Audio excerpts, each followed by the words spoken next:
Happy Tuesday, friends. It's nice to see you again, and I am excited to read to you the next 2 chapters in the book Stone Fox. I was really excited to see that a bunch of you have been watching these videos and listening to the story, and I was really happy when Lillian replied to the question I asked yesterday.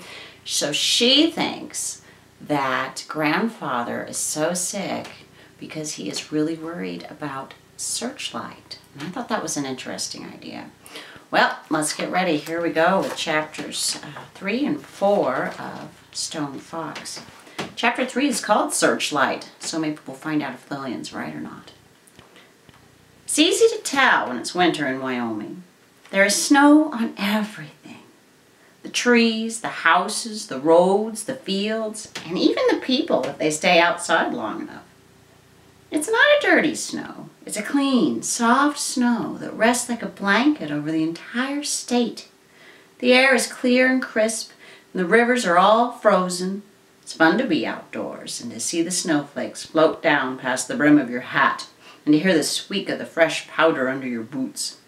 Winter in Wyoming can be the most beautiful time of year, if you're ready for it. And little Willie was ready for it. He had chopped enough wood. They would not be cold. He had stocked enough food. They would not go hungry. He had asked Lester at the general store how much food Grandfather had bought last year. And then he had purchased the same amount. This would be more than enough because Grandfather wasn't eating very much these days. The coming of the snow, as early as October, also meant the coming of school. But little Willie didn't mind. He liked school. However, his teacher, Mrs. Williams, had told Grandfather once, "Well, as far as I'm concerned, that boy of yours just asked too many questions." Grandfather had laughed and said, "How is he going to learn if he don't ask?" Then later, Grandfather had said to little Willie, "If your teacher don't know, you ask me. If I don't know, you ask the library. If the library don't know, then you got yourself a really good question." Grandfather had taught little Willie a lot. But now, little Willie was all on his own. Each morning he would get up and make a fire, and then he would make oatmeal mush for breakfast. He ate it, Searchlight ate it, and Grandfather ate it. He would feed Grandfather a spoonful at a time. After breakfast, little Willie would hitch up Searchlight to the sled. It was an old wooden sled that Grandfather had bought from the Indians. It was so light that little Willie could just pick it up with one hand, but it was strong and it was sturdy. Little Willie rode on the sled, standing up, and Searchlight would pull him 5 miles across the snow-covered countryside to the schoolhouse, which was located on the outskirts of town. Searchlight loved the snow. She would wait patiently outside the schoolhouse all day long, and little Willie never missed a chance to run out between classes and play with his friend. After school, they would go into the town of Jackson and they would run errands. They'd pick up supplies at Lester's general store, or they would go to the post office or to the bank. Little Willie had $50 in a savings account at the bank. Every month, Grandfather had deposited the money that little Willie had earned working on the farm. "Don't you thank me," Grandfather would say. "You earned it. You're a good little worker, and I'm proud of you." Grandfather wanted little Willie to go to college and to become educated. All little Willie wanted to do was grow potatoes, but he respected his grandfather enough to do what he said. If there were no errands to run that day, Searchlight would just pull little Willie up and down Main Street. Little Willie loved to look at all the people, especially the city slickers, as Grandfather would call them. So a city slicker is someone who does not live on a farm. They live in the city, and they don't know how to do the hard work that you have to do when you live on a farm. Why, they didn't know a potato from a peanut, his grandfather had told him, and their hands were as pink and as soft as a baby's. You couldn't miss the city slickers. They were the ones that looked like they were going to a wedding. They were all dressed up all the time. At a little before 6 each day, little Willie would position his sled in front of the old church on Main Street. Today, again, he waited. His eyes were glued on the big church clock that loomed high overhead. Searchlight waited too. Her ears were perked up. Her eyes were alert. Her legs were slightly bent. She was ready to spring forward. Bong! At the first stroke of 6, Searchlight lunged forward with such a force that little Willie was almost thrown off the sled. Straight down Main Street they went, the sled's runners barely touching the snow. They were one big blur as they turned right onto North Road, and they were almost out of town before the church clock became silent again. "Go, Searchlight, go!" little Willie's voice sang out across the snowy twilight. And did Searchlight go? She had run this race 100 times before, and she knew where every fallen tree and hidden gully was. This had let her travel at a tremendous speed, even though it was getting dark and it was really dangerous. Little Willie sucked in the cool night air, and he felt the sting of the wind against his face. This was a race, all right, a race against time, a race against themselves, a race they always won. The small building up ahead was Grandfather's farmhouse. When Searchlight saw it, she seemed to gather up every ounce of her remaining strength. She forced ahead with such speed that the sled seemed to lift off the ground and fly. They were so exhausted when they arrived at the house that neither of them noticed that there was a horse tied up outside. Little Willie unhitched Searchlight, and then both of them tumbled over onto their backs in the snow, and they stared up at the moon. Searchlight had her head in one paw on little Willie's chest. She was licking the underside of his chin. Little Willie had a hold of Searchlight's ear. He was grinning.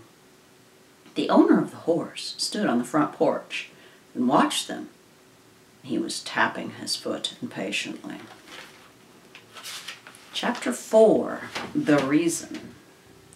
"You get over here now!" The voice cut through the air like the twang of a ricocheting bullet. Little Willie had never heard a voice like that before, not at this farm. He couldn't move. But Searchlight sure could. The owner of the voice barely had time to step back into the house and close the door. Searchlight barked and snarled and jumped at the closed door. The door remained open a crack. The man stood in the opening. He was holding a small derringer, and he was pointing it at Searchlight, and his hand was shaking. A derringer is a tiny gun. "Don't shoot!" little Willie yelled as he reached out and touched Searchlight gently on the back. The barking stopped. "Who are you?" "Name's Clifford Snyder, State of Wyoming," the man said with authority, and then he opened the door a bit further. The man was dressed as if he was going to a wedding. He must be a city slicker. He was short, with a small head and a thin, droopy mustache that reminded little Willie of the last time he had drank a glass of milk in a hurry. "What do you want?" little Willie asked. "Official business. Can't the old man inside talk?" "No, not regular talk. We have a code. I can show you." As little Willie reached for the door, Clifford Snyder again aimed his gun at Searchlight, who had begun to growl. "Hey, you leave that thing outside," he demanded. "She'll be all right if you would just put that gun away." "No." "What are you afraid of? Are you afraid of her?" "I'm not afraid." "Dogs can tell when someone is afraid of them." "Just get inside the house this minute," Clifford Snyder yelled. His face was turning very red. Little Willie left Searchlight outside, but Clifford Snyder wouldn't put his gun away until they were all the way into Grandfather's bedroom, and then he insisted that little Willie shut the door. Grandfather's eyes were wide open and fixed on the ceiling. He looked much older and much more tired than he had this morning. "You're no better than the other folk," Clifford Snyder began. "And anyways, this is the law, plain and simple, the law." Little Willie didn't say anything because he was busy combing Grandfather's hair like he did every day when he got home.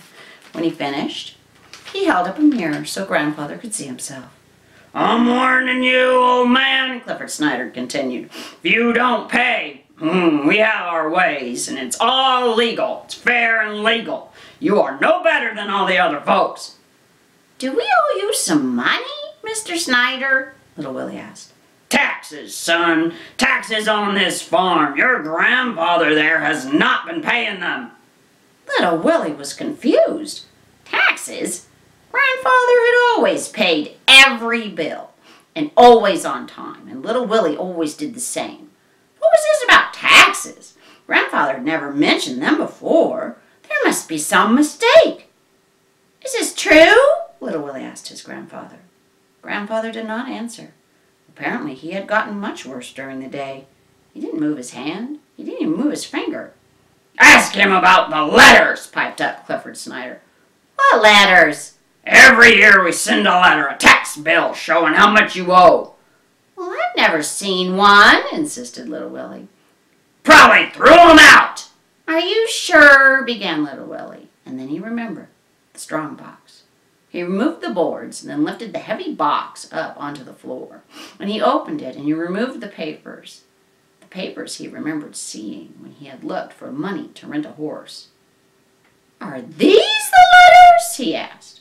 Clifford Snyder snatched the letters from Little Willie's hand and examined them. Yep, they sure are, he said. These go back over 10 years. He held up one of the letters. This here's the last one that we sent you. Little Willie looked at the paper. There were so many figures and columns and numbers that he couldn't make any sense out of what he was looking at. Well, how much do we owe you, Mr. Snyder? Says right there, clear as a bell. The short man jabbed his finger at the bottom of the page. Little Willie's eyes popped open. $500? We owe you $500? Clifford Snyder nodded, rocking forward on his toes, making himself taller. And if you don't pay, he said, I figure this farm is just about worth that. What? You can't take our farm away! Little Willie screamed and Searchlight started barking again outside. Oh, yes. Yes, we can, Clifford Snyder said, smiling, showing his yellow teeth. And that is the end of Chapter 4. The next chapter is Chapter 5. It's called The Way. And I'm wondering if you have any ideas about what's going to happen next. Do you think that Little Willie and Grandfather are going to lose the farm and have to go live somewhere else? Do you think Grandfather will live much longer? Do you think maybe Little Willie will figure out a way to stop this all from happening? A lot to think about. I can't wait to hear from you. Message me. You can email me. You can message me on Seesaw. I really would love to hear from you. And I'll see you tomorrow with a couple more chapters from Stone Fox. Have a good day.